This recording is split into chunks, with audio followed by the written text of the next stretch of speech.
So friends, let's see today's ratta. It's a kees or sweet potato recipe. So here I've soaked the sweet potato in some water for 30 minutes, washed it really well, and then I've peeled it, and using a cheese grater, I've grated this, to these fine shreds. So transfer this to a large bowl. Now, one tip I'd like to give you here is keep all your other ingredients ready, and then grate the sweet potato. So now I'm going to add the paste of 2 chilies, green chilies. The reason being this sweet potato turns, discolors really quick. So you have to be really quick with this recipe of mixing everything. So now I'm going to add 1/4 cup of roasted peanut powder or shengdana sakut.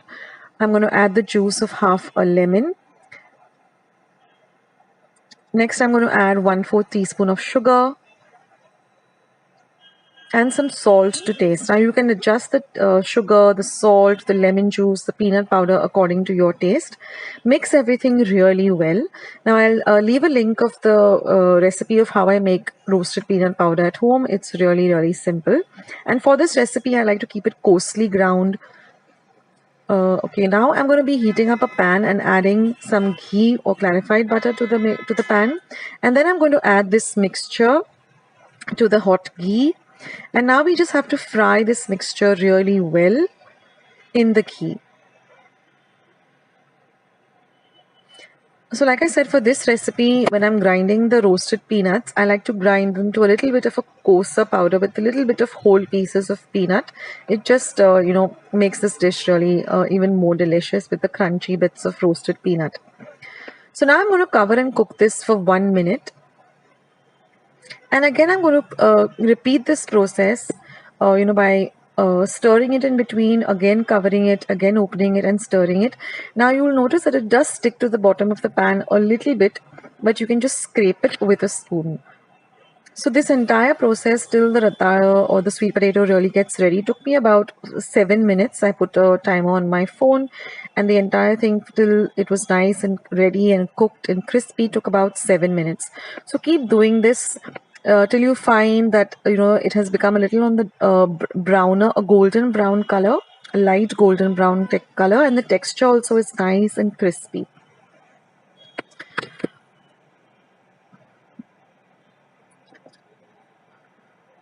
So this doesn't have many ingredients, and it's really a nice dish. You can use it for eat it during upvas, so you can just have it. It's really tasty, and sweet potato is also recommended. It's really good for health too. And now our dish is ready. So all I need to do is just garnish it with some finely chopped coriander.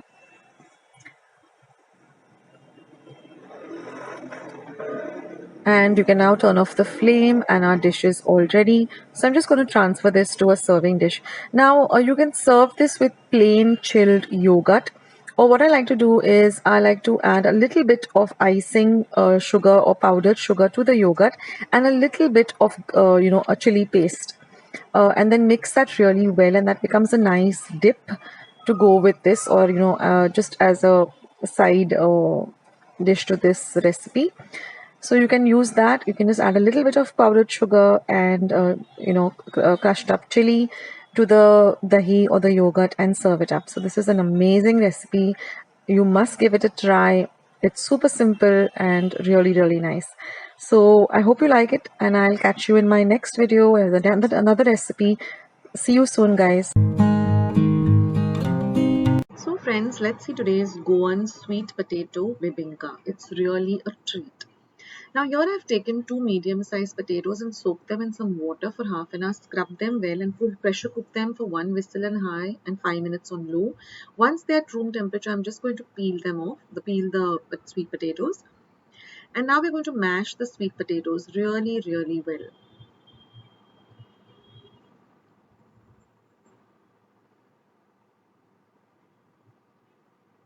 Next, I've taken 3 egg yolks, only the yolks, and I'm going to whisk that really well. I'm going to add 175 grams of normal sugar.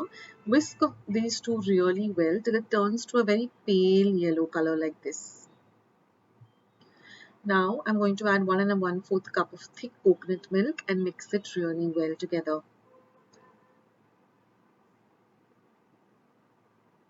Now I'm going to add 1 teaspoon of elaichi powder or cardamom powder and mix everything really well together.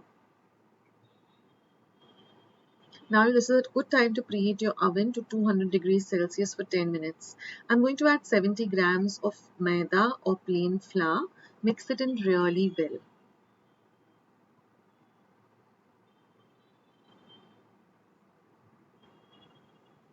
Now I'm going to add the mashed sweet potato and again mix everything nicely. We're going to divide this into two because we want the different colors of the layers, and I'm going to add some dark caramel syrup to one of the mixtures and just mix it in well. Then I'm going to take a 5 by 5 round cake tin and add 5 to 6 teaspoons of melted ghee. Swirl it around so that it gets coated on the sides as well. This is the same like the normal bibinka. Now I'm going to add 1.5 cup of the dark colored one, and I'm going to bake it in the oven. Then again I'm going to drizzle some ghee on top of it. And now I'm going to put the other layer which doesn't have the color or the caramel in it. Now here I just used the ready-made dark caramel syrup, or you can make your own caramel syrup at home. Just melt some sugar and stir it well. I will leave a link of how I prepare caramel at home. For my caramel pudding, you can take the caramel syrup from there, from that recipe. And now you're going to bake only with the top part, the grill part of the oven.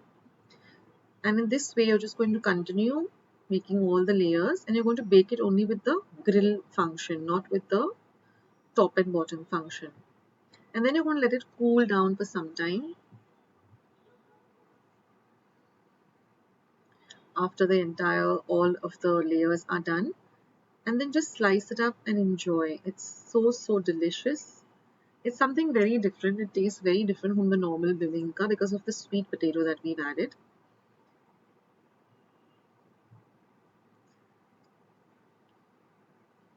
So bibinka is just basically a egg and coconut milk cake, and it has different layers, and it's very soft and very different in texture to a normal cake. So if you haven't tried making bibinka, then do give it a try.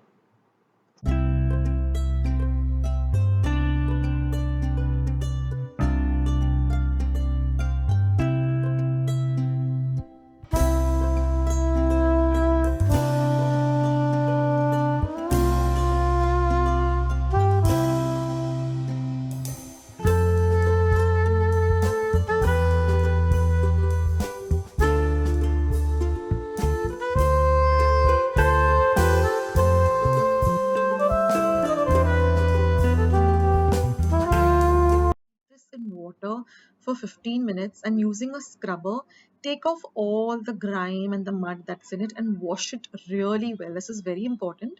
And then you're going to put it into 2 cups of water and cook it on 1 whistle on high in your pressure cooker or pressure pan and simmer for 10 minutes. Now they have come out of the cooker, let them cool completely. Don't try to handle them when they're hot. And then you're just going to peel off the peel and take off the top if it is open, and then you're just going to use a masher or a fork and just mash it down completely. You can also do it with your hands. Now this is full of fiber, that's why you can see threads of this. So just mash it up, and now you're going to add half a cup of whole wheat flour. Now we're going to knead this. You don't need to add any water because the moisture from this sweet potato will automatically help you to make a nice firm dough. So we're looking for a very firm dough. We don't want it to be very soft. So you can add a little more flour if you feel that your dough is very wet, till you get this nice firm dough like this. And now I'm going to just drizzle a little bit of oil, say just a quarter teaspoon of oil, and again knead it really nicely. And then we're going to cover it and keep it aside for about 10 minutes. So now let's prepare the filling. So in a pan, I've taken 1 cup of freshly grated coconut, And I'm going to add 3/4 of a cup of grated jaggery or gur or goad. And I'm going to mix the two of them really, really well.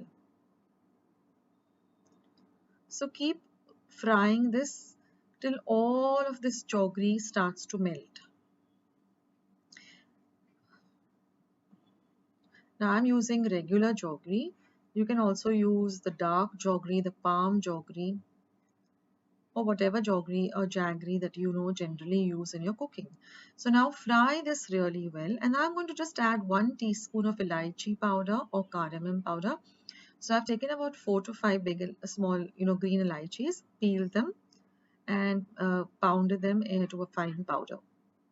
And again mix everything really nicely. And now the mixture is ready. We're just going to transfer it to a bowl and let it cool completely to room temperature. Now I'm going to dust my working surface with a little bit of whole wheat flour. I'm going to take a small lime-sized ball of the dough and I'm going to roll it out to form a little large puri or a large circle.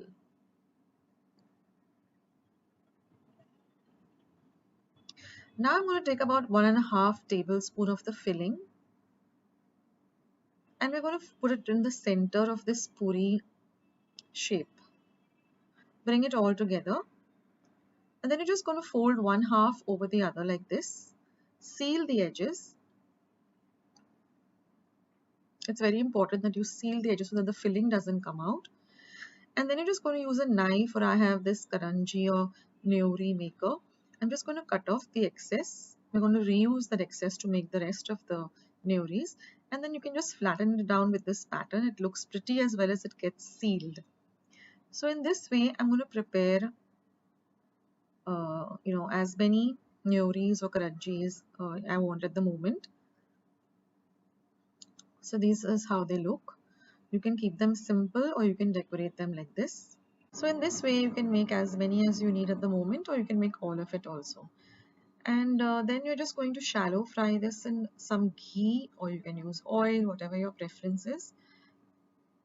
I wouldn't recommend deep frying this because then the entire taste will change and you won't get the lovely taste of the sweet potato.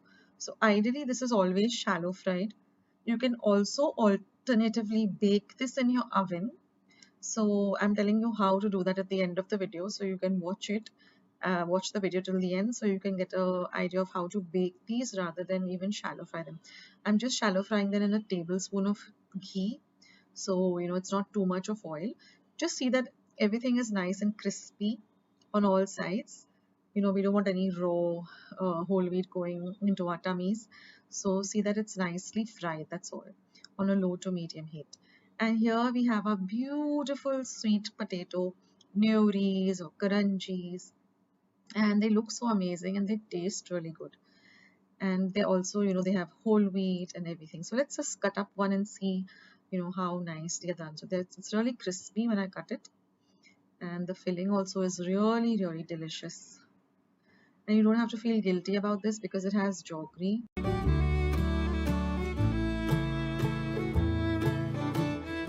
Hello everyone and welcome back to Akshata's Recipes. Thank you so much for joining me today. So today I've come up with a new recipe of sweet potato kheer, which is really, really delicious and very healthy too. So we're not going to be using any sugar in this recipe and it's super delicious.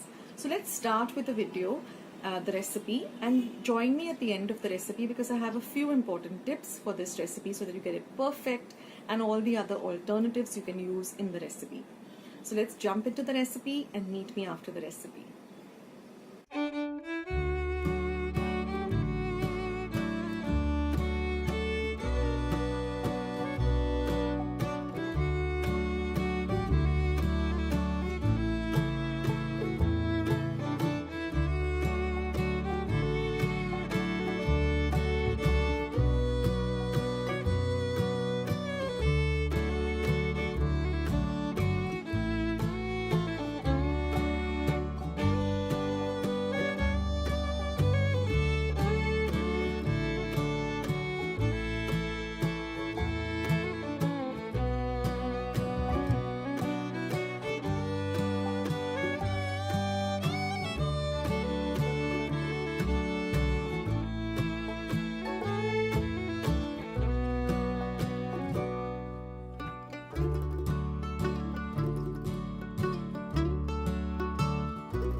a real easy recipe and looks really delicious and something you would really want to try. Now, not everyone is a fan of sweet potato, but sweet potato is really healthy. It's also good for weight loss. Instead, if you like potatoes and you're not eating, you cannot eat potatoes because of, it's health reasons. Then sweet potato would be a good alternative. Also, I'm not using any sugar in this recipe, so again, it's a healthy recipe. I'm substituting it with gur or jaggery, as some of you say. And also I am using milk, which is coconut milk. Now, instead of coconut milk, you can also use regular milk. If you don't want to go through the process of making the coconut milk, you can use regular milk. You can also use another shortcut, which sometimes I do use when I'm in a hurry to make something, and that is using coconut milk powder. So you get these small sachets, of coconut milk powder. You just use that with hot water and your coconut milk is ready. So that's really an easy alternative, rather than going through the gruesome process of grinding the coconut and extracting the milk. I mean, if you have all the time in the world and you have that much patience, you can do it, but otherwise this is the easiest method, to use coconut milk powder. And you can also use regular milk, like I said, or almond milk, or whatever milk you generally use when making your desserts. You've seen I've used turmeric leaves. That's because I have turmeric leaves growing in my window garden. But if you don't have turmeric leaves, it's okay, you can skip it out. But now during the monsoon season, you do get turmeric leaves, easily available in the market, and they're really very, very reasonable. Like you get about 5 big leaves for about 10 rupees. So that is, if you can access it, then it's great, because this turmeric leaf adds a beautiful flavor, a very light and subtle but really beautiful flavor to this kheer. So if you can get your hands on it, there's nothing like it. But if you don't have it, it's fine, you can skip it. And thank you again, and take care of yourselves. Take care, be healthy, stay fit, and be loving and kind to one another. And I'll catch you soon in my next recipe, sooner than you think. This is Akshata signing off. Lots of love. Bye.